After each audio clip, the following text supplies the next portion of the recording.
I think another thing that the GOP is going to have to fully embrace is the moderate unaffiliated voter. Because it's going to be a battle for them. And the left is not moving that way, obviously. They think the Mamdani was a signal that they need to double down, I think, on the far left Which agenda. is wild. Crazy, right? I can't imagine how much, like, crazier it could possibly get, but I know they'll find a way. Well, the thing is Mamdani can easily say, well, look, the Democrat Party wasn't on board with me, so I couldn't get this done. Mm-hmm. I tried to fight for you guys. So he has kind of, like, plausible deniability. Now's the time to finally speak up. And if you're scared to, remember, it's Republican, not Republicant. I just want to hear like more about you and what you do. Yeah, so I am on TikTok as Logic and Liberty. My kind of political content creation kicked off during COVID. Okay. So I had a couple videos that went viral, and it launched a nationwide movement, just fighting against the mandates and the insanity that was the COVID era. And we held 40 plus protests across the nation. Wow. On May 15th. Love you. Yeah. So it was fantastic. And then we also did a nationwide school walkout in September against the mask mandates, because those were still going on. And Moms for Liberty picked that up. And from then on, I have my own business and I'm a mom. And so I wasn't really committed to the content until probably the last year. And I started hosting a lot of live political debates. And people are hungry for genuine good faith conversations within politics, I've noticed. Yeah. And it seems like that's lacking, especially with a lot of the larger political creators on the left. Very cool. Yeah, I feel like I've met a lot of people who COVID was the initial spark. I think we had so much time on our hands, and we were seeing how crazy things were getting and how much like of our freedoms that we were losing in such a short period of time that it just ignited a spark in so many of us. It just felt like such a mass manipulation by the government. And my husband and I, we were like, why is the government pushing, a vaccine so hard? Like that was our first like spidey sense. And we're like, this is really strange. And then we're talking about how like natural immunity doesn't matter. Yeah. I was like, now we're going against science. This does not feel right at all. And obviously, you were censored a lot for speaking out against it. Facebook shut down my big like organization group on Facebook. And that was definitely my spark. Like you said, it kind of just ignited my like, we've got to push back against the government, because it clearly can shift so quickly to just, in my opinion, authoritarianism and 100%. just unconstitutional moves. Which we were very, very close. We were very, very close. And I feel like at the beginning, I was hearing about natural immunity. It was like, oh, if you got COVID, like you're good. And then all of a sudden it was, oh, well, natural immunity isn't real. In fact, you're more likely to get way more sick a second time. And it was the exact opposite. We were totally good. Yep, exactly. And like I got one of like the first COVID strains. I'm like, that was fine. It was cold. Yeah, I had it was like the flu for me. I got it for Thanksgiving, I think, in 2021. And it wasn't great, but also, again, like a flu. A couple days, didn't feel great, back to it. And now we know that we're probably going to get it annually, like a flu. Yeah. It's just a virus that goes around. And I don't even need to know if it's COVID or not. It's fine. Yeah, I don't even test anymore. I mean, No. He does. I'm like, I'm just sick. I'll stay away from people, stay home. I know. When I meet people and they're like, oh, I had to take a COVID test for this.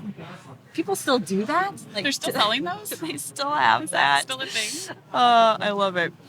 So what do you think, what do you think our movement is like going to end up becoming over time? Like, we obviously won this last election, and we have our administration, and I can also see the Democrats are like spinning their wheels, to be honest, but like I don't want our side to become complacent, because I feel like we're gonna need years of Republican and conservative administration. We're gonna have we need multiple terms to undo the damage of like the one term.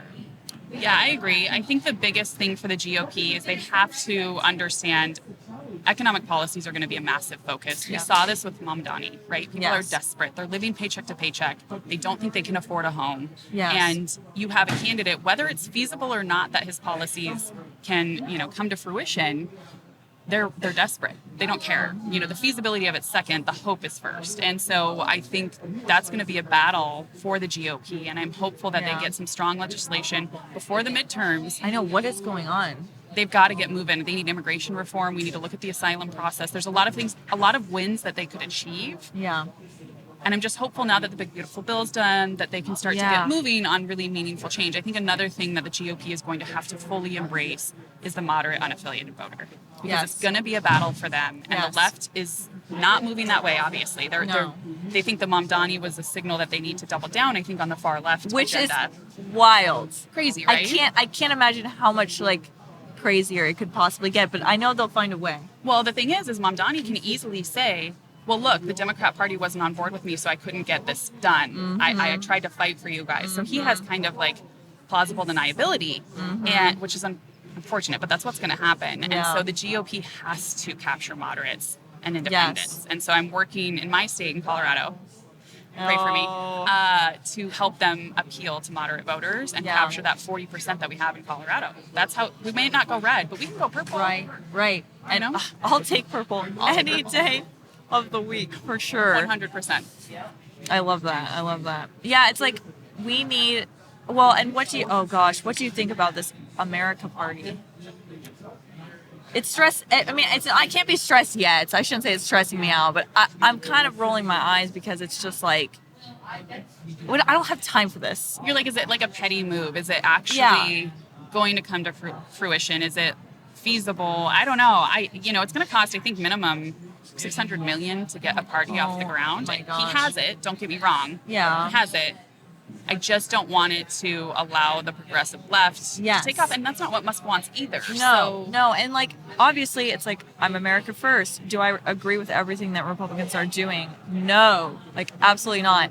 I'm America first. We don't need to be giving money to other countries. We need to be focusing on our own economics, our own people, our veterans. It needs to be about us for once.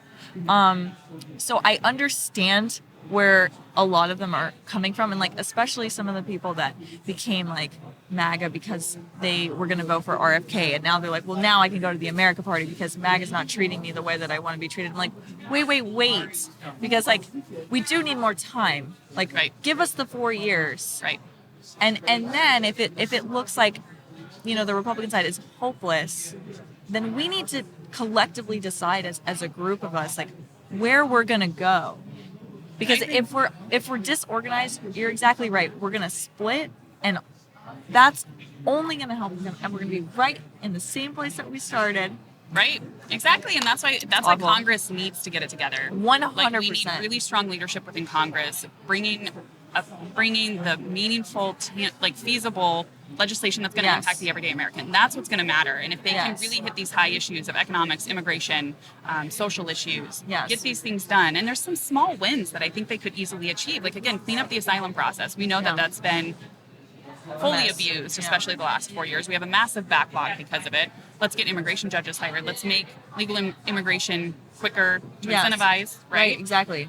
So there's wins that they could do to also appeal to moderates, and I'm just hopeful that they don't have a lot of time, right? We have about a year. And I want small bills because they're spending so much, they're wasting so much time arguing about these huge, gigantic, like, please stop. Well, and if they can put together bills that are widely popular, it only damages the Democrats if they fight against it, right? So we know that the Protection of Women and Girls in Sports Act, they got that to the Senate. Yeah. Every single Democrat senator voted against it. However, you can see that 80+% of Americans agree that males shouldn't be in women's sports. Right. So if they can continue to kind of show that, like, hey guys, we're presenting these popular policies, the Democrats clearly don't care what you guys want.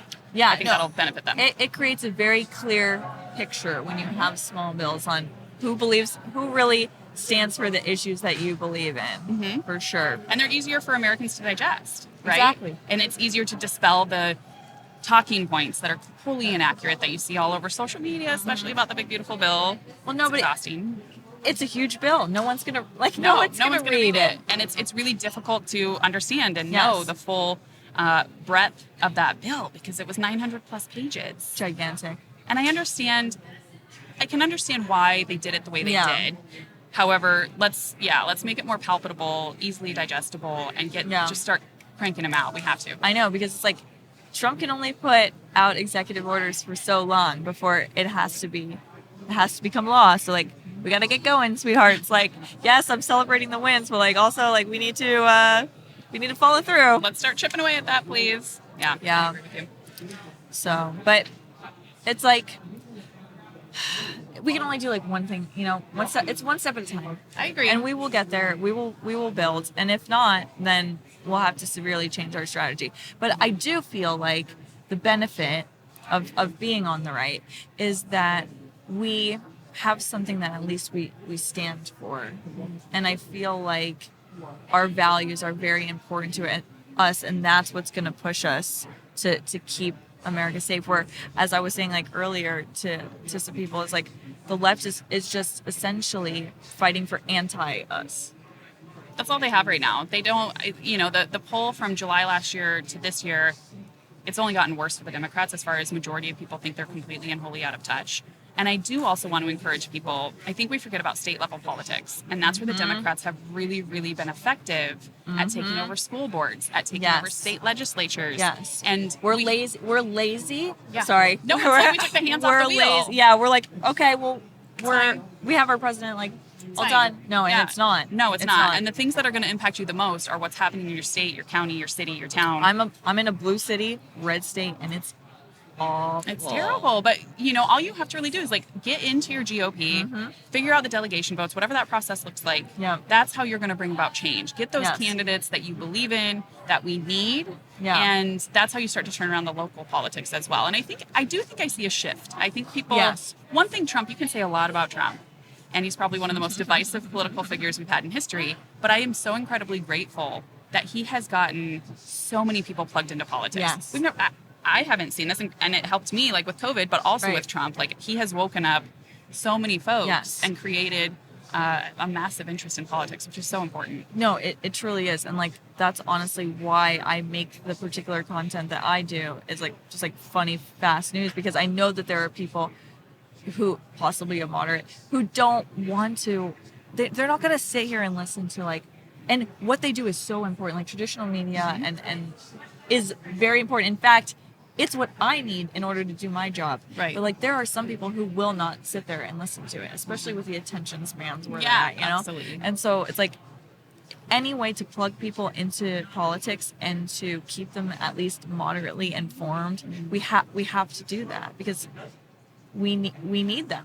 Yeah, and I think that's why like the independent media and content creators are so valuable. We have a tool at our fingertips where we can Yes. reach thousands of people in Exactly. a matter of 90 seconds. And so what you do with that content matters, in my opinion. And I think you have a responsibility, you know, whether you believe whether your style is more like comedy or like Yeah. I like to try to be very informative Yes. and push forward It all productive has conversations. value. It all has value. And that's why it's so great to see. And I'm hopeful that it just continues, especially, I mean, with Gen Z, it absolutely will. No, that's true. That's true. We have job security, right? Yeah, right. Yeah, absolutely.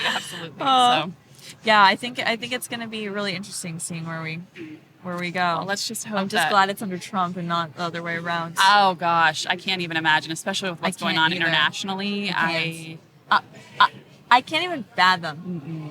I have 2 daughters, and the idea that we could have had a Kamala Harris administration for 4 years, I barely slept election night Oh no, because we know what happened in 2020. I went to bed feeling fairly confident, Same. and I then did not sleep. woke up in the morning and I was like, wait a minute, It's I know. looking like Joe Biden won. I know. Like, what is going on here? I was looking. I remember in 2020, I was up, and I was looking. I was scrolling, zooming into the different districts of Wisconsin, and I was counting, and I'm like, okay, well, he's got this much of this vote in this county and this much here. I was like, there's no way. I was sure. I had counted the counties. And I went to sleep. I was like, even if he got all the ones here, he still couldn't do it. And I went to sleep and I woke up and I was like, Joe Biden is not my president. And I think we all had PTSD from that, right? 100%. It's so even Especially with, after COVID. It was such a double. It was just such a double it's like whammy. no, and so then for this recent election, I didn't believe it for a few days after. I was Me like, too. I'm excited, was but also surreal. like, when's the ball gonna drop? Like, Yep, same. what's happening here? Same. Yeah. I remember him like coming out with Melania to do the speech, and I'm just like in bed, like, oh my gosh, like I can't. I can't believe it. So, I'm It was very surreal. grateful. I'm very grateful. And again, I don't agree with everything Trump does. No. I'm open to critique him because Yes. I'm not loyal to a No. politician or a party. I'm loyal to what I policy. believe is best for the United States. Exactly. And that's where integrity lies, Yep. right? And I think I do think if anyone out there, try to find the people that you resonate with, the style you resonate with, Right. but also make sure they're here in good faith Yes. and they're not part of the propaganda problem. yeah, no. It's like, and at the end of the day, you still have to do your own 100%. research. Like, we're here to help, but like at the end of the day, you still have to choose like what's best for you. Please critically think. Yes. Please think for yourself. In fact, I prefer it. 100%. I will never say like take what I say as gospel ever. Decide Yes. for yourself, please. Yes. I make mistakes. I'm a human. We you all know? do. I'm going to say things you don't agree with, and that's okay. Yeah. So, you're absolutely wonderful. Oh, thank you. I Thank you for appreciate having you. me. Yeah. And so, tell everybody, like, obviously where they can find you and. Absolutely. So I'm on TikTok as Logic and Liberty, also on Instagram, and then on X, I'm Logic Lives. Awesome. Well, yeah. Thank you. I spent a lot of time being quiet about who I am until I realized there was no time left. I'm standing up and stepping up for we the people. Because a government that will give you everything you want is a government that will take everything you have.